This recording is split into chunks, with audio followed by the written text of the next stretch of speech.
So 2024 నుంచి 2 సంవత్సరాలు almost అయిపోతుంది కదా మీ గవర్నమెంట్ వచ్చి.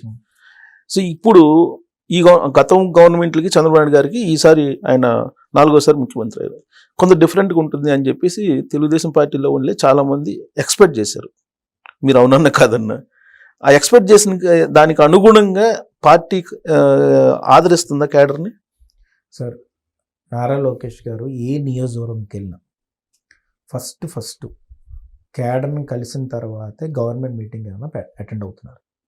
మీరు కావాలంటే క్రానలాజికల్ ఆర్డర్లో మీరు చూసుకోండి. ఫస్ట్ నుంచి కూడా స్కెడ్యూల్ క్యాడర్ని అటెండ్ అయ్యి క్యాడర్కి ఎప్రిషియేషన్ సర్టిఫికెట్స్ ఇచ్చిన తర్వాత, అంటే ఎప్రిషియేషన్ సర్టిఫికెట్స్ అని నేను ఎందుకంటే ఎప్రిషియేషన్ సర్టిఫికెట్స్ అని ఆ సర్టిఫికెట్స్ ఆ ఫ్రేమ్ చేసి కొత్తగా ఒకటి మొదలుపెట్టారు. ఏంటది అంటే కిందన బూత్ లెవెల్లో తిరిగిన క్యాడర్ ఎవరైతే టెక్నాలజీగా కానీ లేకపోతే మాస్గా కూడా తిరిగిన వాళ్ళందరి పేర్లు తీసుకొని దాన్ని మెజర్మెంట్ చేశారు. మొన్న ఎలక్షన్స్లో చేశారు. వాళ్ళకి సర్టిఫికేట్ ఇవ్వడంతో పాటు వాళ్ళకి ఏమైనా బాధ ఉన్నప్పుడు ఇమీడియట్ డైరెక్ట్గా ఇస్తే అక్కడ ఆఫీస్ నుంచి ఎమ్మెల్యే గారితో కానీ అక్కడ ఉన్న మంత్రితో కానీ కోఆర్డినేట్ చేసుకొని అవ్వకపోతే వెంటనే ఇక్కడ ఒక లోకేష్ గారి ఆఫీస్ నుంచి తీర్చే విధంగా చేయడం జరుగుతుంది. సెకండ్ థింగ్, క్యాడర్ ఎవరికైనా అక్కడ పనులు జరగకపోయినా టీడీపీ పార్టీ ఆఫీస్కి వచ్చి కూర్చుంటే సాటర్డే కానీ సండే కానీ లేకపోతే ఒక రోజు పెడుతున్నారు, అది దానికి చేస్తున్నారు.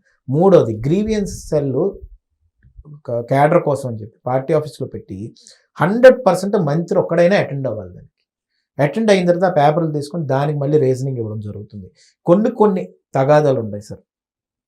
ఎప్పుడో 70s నుంచి 60s నుంచి భూ తగాదాలు తీర్చలేరు, కానీ వాళ్ళు కొడుకులకు ఉద్యోగాలు అవసరమైనప్పుడు ఎక్కడైనా ఆగినా, వాళ్ళకి సర్టిఫికేషన్ ఎక్కడైనా ఆగినా, ఏ సహకారం కావాలన్నా సార్, నేనే ఎగ్జాంపుల్ సార్. దానికి ఏంటంటే ఒక అమ్మ సంబంధించి వాళ్ళ కొడుకుని శాండ్ మాఫియాలోని వైఎస్ఆర్సీపీలోని ట్రాక్టర్ గురించి చంపేశారు. చంపేస్తే ఆ అమ్మని నేను తీసుకెళ్తే ఆయన బాధపడి నేనేమనుకున్నానంటే మీ అందరూ ఫండ్స్ చేస్తాము, 80% సపోర్ట్ చేద్దాం అని అనుకుని నేను అడిగితే ఆయన అక్కడక్కడే ఇమ్మీడియట్గా పార్టీ డబ్బు ఒక 2 lakhs తీసుకొని ఇచ్చేసి, అమ్మ నేను ఇంకేం చేయాలో చెప్పు అంటే, కూతుపెళ్ళికి ఏమైనా చెప్పు ఇదేనా అంటే అంత ఎమోషన్ అయిపోతాడు ఆయన. ఎవరైనా క్యాడర్కి ఏం జరిగినా కూడా ఎమోషన్ తీసుకొని వెళ్ళిపోతాడు. సో దాంట్లో నేను అబ్జర్వ్ చేసింది ఎమోషనల్ ఉంటాడు, లీడర్షిప్ క్వాలిటీస్ ఉన్నాయి, ఛాలెంజ్ తీసుకోవడం సార్. నేను ఎందుకు అంటున్నానంటే సార్, నన్ను అడిగినా కానీ, నేను పర్సనల్గా నన్ను అడిగినా కానీ, మా నాన్న రిటైర్ అవుతే ఏం చేస్తావు అని అడిగితే నేను నర్సీపట్నం నుంచే పోటీ చేస్తాను అంటాను. నువ్వు వెళ్ళి మంగళగిరి చేస్తావంటే నాకు అంత ధైర్యం సరిపోతుందా సార్? అలాంటిది లోకేష్ గారు కూడా ఏం చేయొచ్చు అంటే, కుప్పం నుంచి నాన్న నువ్వు ఇంకో దగ్గరికి వెళ్ళి నేను కుప్పంలో పోటీ చేస్తానని చెప్పొచ్చు కదా సార్. నేను మంగళగిరిలో డేటా తీసుకున్నా కూడా ఒకసారే గెలిచిన దగ్గర నువ్వు అంత దమ్ము, అంటే ఆ దమ్ము నేను చూశాను కాబట్టి చెప్తున్నా. పులివెందుల నుంచి మరి ఆయన పోటీ చేస్తున్నారు కదా, నాన్నగారు ఉన్నారు కాబట్టి, తాతగారు ఉన్నారు కాబట్టి ఆయన పోటీ చేస్తున్నారు. ఆయన వచ్చి ఉత్తరాంధ్ర నుంచి పోటీ చేయమనండి, లేకపోతే గుంటూరు జిల్లా నుంచి పోటీ చేయమనండి. రిస్క్ చేయరు, కానీ రిస్క్ మిటిగేషన్ చేసి రిస్క్ చేయడం, మళ్ళీ క్యాడర్ని నమ్మకం కలిగించుకోవడం. సో నేను చాలామంది చెప్పారు సార్, ఇది తెలియని నిజం ఏంటంటే చాలామంది మన ఎలక్షన్ ముందు ఇంకో దగ్గరికి వెళ్ళి చేస్తే బాగుంటుందేమో అంటే, లేదు నేను ఇక్కడే చేస్తాను. సో అంటే ఆ పట్టుదల. సో నేను ఒకటే చెప్తుంది ఏంటంటే సార్, క్యాడర్కి మాత్రం కొంతమంది ఎవరన్నా పక్క పార్టీ నుంచి చేరి ఏమన్నా ఇన్స్టిగేట్ చేసి రెచ్చగొట్టి ఇలాంటివి జరుగుతాయి తప్ప, లోకేష్ గారు మాత్రం క్యాడర్ మొత్తాన్ని హక్కును చేర్చుకుంటున్నారు. మాత్రం టైం ఉన్నప్పుడల్లా ఆయన ఎంత స్పెండ్ చేయాలో అంత స్పెండ్ చేస్తారు. సార్, మీరు లోకేష్ గారి దగ్గర ఉంటారు కాబట్టి, మీకు లోకేష్ గారు కలుస్తుంటారు కాబట్టి మీరు ఆ ఒపీనియన్ చెప్తున్నారు. కానీ మాకున్నటువంటి ఒక జర్నలిస్ట్గా నాకున్నటువంటి ఇన్ఫర్మేషన్ కానీ, నాతోటి కొంతమంది పంచుకున్నది కానీ, యువగలం సందర్భంగా ఉన్నటువంటి లోకేష్, ఇప్పుడు లోకేష్ వేరు, ఆయన కలవడానికే కష్టం అవుతుంది అనేటువంటి వాళ్ళకి ఏం చెప్తారు? లేదు సార్, ఇది చాలా అంటే క్రిటిక్స్ ఉంటారు, నేను కాదన్ను. నేనైతే ఖచ్చితంగా చెప్పాను. ఎందుకు నేను ఖచ్చితంగా చెప్తున్నానంటే, నేను ఒక నియోజకవర్గంలో ఉండే వ్యక్తిని కదా. నియోజకవర్గంలో మొన్న ఒక వీధి ఉంటుంది మా దగ్గర, ఒక వార్డు, దాంట్లో జనాలు పార్టీ ఆఫీస్కి వెళ్ళినా ఊరికే కలిసి వచ్చారు. ఈరోజు ఇంకోటి చెప్తున్నాను సార్, ఆ సర్టిఫికేషన్ చెప్తున్నాను చూసారా, ఆ ఫ్రేమ్ పట్టుకొని ఎవడైనా పార్టీ ఆఫీస్కి వెళ్తే వాళ్ళు ప్రయారిటీ ఇస్తున్నారు. సో నేనేమంటానంటే సార్, ఆయన స్పెండ్ చేస్తున్నాడు సార్. అంటే ఈ టైప్ ఆఫ్ ప్రాపగండా అనేది రాంగ్ అంటారా? అదే సార్, అదే మెలైనింగ్ కదా, ఇమేజ్ మెలైనింగ్ అదే కదా. ఆ మెలైనింగ్, ఆ ఇమేజ్ టార్నిష్ చేస్తేనే కదా ఆ ఇమేజ్ నుంచి కొట్టుకొని బయటకు వచ్చాడు. వచ్చిన తర్వాత మళ్ళీ అదే పని. ఇది ఒక్కటే కాదు సార్, ఇప్పుడు మీకు జగన్మోహన్ రెడ్డి స్ట్రాటజికల్ టీం ఎప్పుడు కూడా ఒకటే గుర్తుపెట్టుకోండి సార్, ఏంటంటే అది చంద్రబాబు నాయుడు గారిని ఏమనలేకపోతే వాళ్ళ సన్నాను. కానీ ఇప్పుడు చంద్రబాబు నాయుడు గారు తర్వాత లోకేష్ గారు కూడా కష్టపడడంలో కానీ ఇన్వెస్ట్మెంట్స్ తేడంలో కానీ ఇప్పుడు 4,71,540 జాబ్స్ ఆల్రెడీ తీసుకొచ్చిన వ్యక్తి అయిన, మెగా డిఎస్సి ఇచ్చిన వ్యక్తి అయిన, డావోస్కి వెళ్ళి ఇప్పుడు ఇన్వెస్ట్మెంట్స్ లేవు అని చాలా మంది ఎట్టగారిస్తున్నారు. కానీ 21 కంపెనీలు ఆల్రెడీ గ్రౌండ్కి వెళ్తున్న వ్యక్తి తీసుకొచ్చిన దాని ప్రూఫ్స్ కూడా ఉన్నాయి క్లియర్గా. ఈరోజు 13.6 లక్షల కోట్ల ఇన్వెస్ట్మెంట్ తీసుకొని దాంట్లో ఎంత భాగం ఆయన ఉన్నదని మాకు తెలుసు. సో ఈ రోజు ఆ స్థితికి వెళ్ళిపోయారు సార్ ఆయన. ఇప్పుడు వాళ్ళు ఎన్ని చేసుకున్నా కానీ ఏం చేసినా కానీ ఇది జరగదు. కాబట్టి అదే చెప్తాను, ఇంకా ఓల్డ్ స్ట్రాటజీ ఎన్ని రోజులు మాట్లాడతారు, మళ్ళీ అదే పాదయాత్ర చేస్తానంటారు. అవును, పాదయాత్ర చేసి మళ్ళీ ఏం చెప్తారు, మళ్ళీ మైక్ కొట్టుకుంటూ ఏం చెప్తారు, మళ్ళీ అదే చెప్తారు. నేను ఒకటే క్వశ్చన్ అడుగుతున్నా, టిడ్కో ఇల్లులు ఈఎంఐలు మీరు కట్టొద్దు, ఈఎంఐలు కట్టకుండా నేను టిడ్కో ఇల్లులు మీకు ఫ్రీగా ఇస్తానని చెప్పింది మీరు కాదా? సెకండ్ పాయింట్, ఒక్కొక్క స్థలానికి రెగ్యులైజ్ చేసుకోవడానికి 10,000 రూపాయలు మీరు కట్టమని చెప్పారా లేదా? ఆ 10,000 ఏదండి? సరే ఆయన ఇచ్చారు, హామీలు ఇచ్చారు.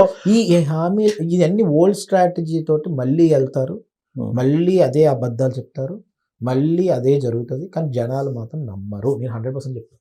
సో 3 సార్లు కన్ను మూసినా కానీ 3 సంవత్సరాల తర్వాత ఏం కనిపించదు అంటారు.